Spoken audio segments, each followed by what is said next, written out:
You can see everything in here is American and in one way or another. American, American, American, American, America, America. It's all American.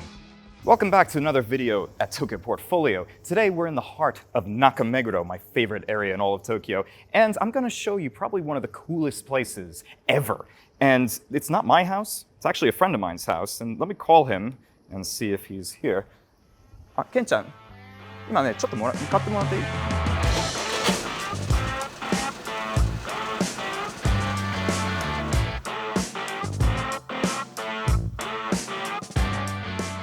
Look at that, in his old rolls.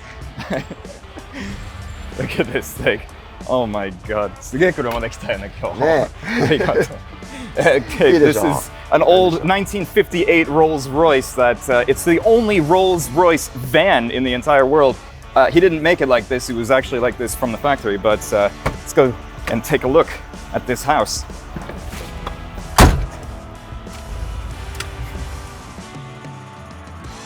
Nakameguro gets a lot of love on this channel, and for good reason. It's probably one of the best balanced places to live in Tokyo, with great restaurants, shops, and access to the rest of the city. Close to this house in particular is Lamb-chan, a lamb and natural wine restaurant. You also have a Natural Lawson's, basically the Whole Foods of convenience stores, and what would a neighborhood be without a great burger place? Burger Factory is definitely the way to go. Now let's get back to the house.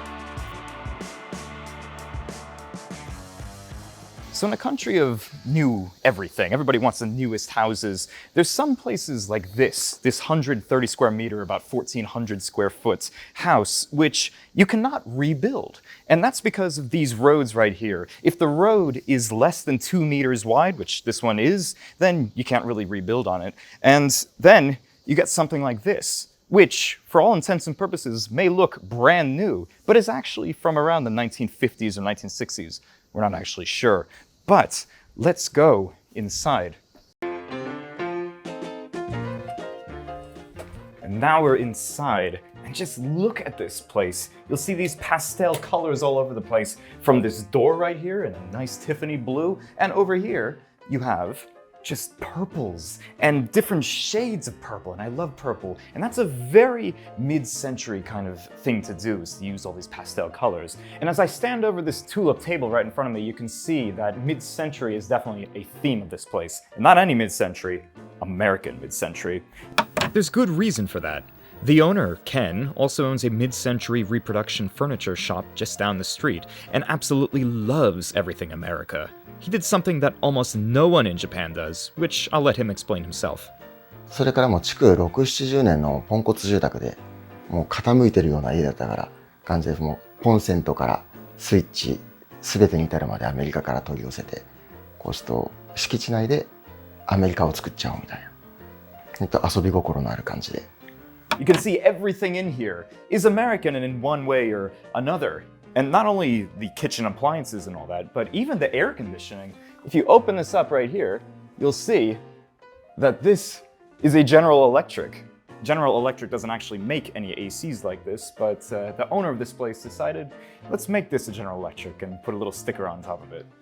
But coming over here, everything in here, American. You have your American Maytag washer and dryer right there, your American Kohler sink in the kitchen, and over here, a very serious looking 4-burner gas stove. That is not starting for me, but it does work, believe me. And right below that, an oven. This is very hard to find in this country, but another hard thing to find in this country might be right in front of me. This is a Kenmore fridge. And in America, this would be considered a completely normal fridge, but in Japan, only 1%, the 1% of the 1% of anybody would get out of their way to actually buy one. I'm sure there's probably only 5 or 6 of them in the entire country. And right next to that, of course, you have your General Electric water heater as well. Of course, it's not actually General Electric, but this is a real General Electric. You have your microwave. And below that, even the rice cooker. This is a Zojirushi, it's a Japanese brand, but if you look closely, you'll see it's all in English. He actually imported this from America, got it sent to the base over here, and picked it up, just so that he could have the exact same rice cooker, but with English instead of Japanese. Isn't that insane? So walking past the little dining area right next to the kitchen, we're in the living room. And I just love this room. You have this plush carpet all over the place. I don't really like carpet in general, but this is just really, really soft. And you have this couch right here and this other chair right here. These may look vintage, but they're actually brand new, brand spanking new. In fact, most things in here are new, except of course for the Curtis Jarret little sculpture right behind me. This is an original, by the way. And even behind that, though, you'll see it's not just a regular wall with wallpaper. This is actually velvet. Isn't that amazing? Love everything about this. But if you come on over here, you'll see these posts right here. And you might be wondering, what are these doing in the middle of this room? So this house, we're not actually sure how old it is, but we think it might be from around the 1950s or something. It's an old Japanese house, and these are the original posts for it. So basically, if you tear this down, then the entire house will come down with it. You don't want that, that's for sure. But right next to this post and this beautiful vintage shelf is this TV too. I've never seen a TV like this, or at least a stand like that before. Nothing much to say about that, just very cool. But there is another cool thing about this living room, or at least right outside this living room. Right outside the living room is something you don't really see in Japan. It's an actual patio. It's not just a balcony, and this is a patio because he actually made it himself with stuff imported from America. This whole floor and this little fence right here too. And you can just sit out here and have your pipe and smoke it, or, you know, just relax in the nice summer breeze with your little plant over there as well. It's a cool little patio, huh? But I want to show you something else in here. First off, you might have noticed earlier, but every single one of these light switches is actually an American light switch. You know, they don't make light switches in Japan like this. They're usually just a push button or something like that. He actually imported them all from America. But right next to this light switch is the first floor bathroom. You have just a little sink over here. Of course, it's a Kohler again, but this is my favorite part by far. You'll notice this is a regular Kohler toilet again, but on top of it, you have a Kohler washlet, like the bidet seat kind of thing. They don't even sell that in Japan. He actually imported that from America, again, so it could be all in English. Isn't that crazy? So right next to the bathroom, let's see what's behind this door. This is the man cave. This is the owner's personal little office space, and you can see all around you, you have all of these trucks. These are all old Tonkas and Nylints and all these other old really cool tin trucks and all that. But other things around here, you see these radios, you see even a little plastic organ over here. I'm sorry, it's Bakelite, a Bakelite organ. And, of course, your American Fender right on the wall. He doesn't even play guitar, but it still looks really cool. And he is also a big fan of Okinawa, hence why you have actually brand new Sanshin direct from Okinawa. If you look over here, you'll see it's all American. You have these little guys. This is original from 1971, these little Pillsbury Doughboys. And of course, another General Electric right over there. But my favorite part about this room are these two pieces right here. These are, again, Jarret sculptures. Absolutely beautiful.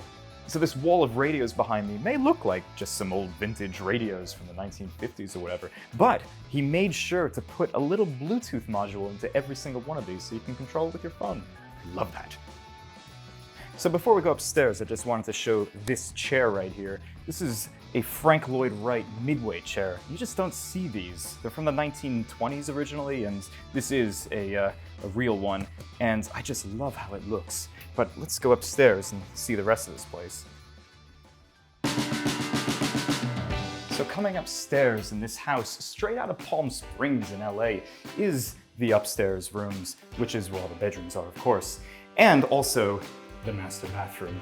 Coming into here, you'll see, again, Kohler just all over the place. Kohler bath, Kohler shower, Kohler toilet, Kohler sink, Kohler everything. But what I love about this is just the high ceilings in here with these little ball lights up here that just makes it feel very open and new in here. And though there is no medicine cabinet here, you do have this beautiful big mirror and these pink tiles. I just love that. And speaking of tiles, the toilet has some beautiful tiles right behind it as well. But let's go see the bedrooms. Right outside of the master bathroom is one of my favorite rooms in this place. This is, well, I mean, you could use it as a bedroom, but this is the wife's office, actually. I love everything about this room. It's so simple, and yet it feels so cool when you're in here. You have the original ceiling posts in here. Again, this is from the 1950s. It's an old Japanese house, and you can even see where they had the original joints in here too. I just love that. Looking up, it's like you're in two different houses all at the same time. But the kids' room next door is even cooler. And this is the kids' room, and if I was a kid, I would love to live in here. I'm so jealous. He actually commissioned these tiny little chairs and that sofa over there to be made specifically for this room, just for kids. This is his daughter's meeting space, I guess. I'm not sure what it would actually be used for, but that's a real tree as well. Even has a piano over here, a little keyboard in here, and my favorite part, if you come up here, you'll see why. This is actually where his daughter's bed is. And I'm a little bit too big and old to fit in here, but I love the vibe. Everything from this polka dot pink and black wall right here to, of course, the duck and the ukulele. But my favorite part is that it has its own window. Now, from up here, this is a good place to see how they actually built this place. You can see these are the original posts, and then he put these steel frames in here just to reinforce it a bit.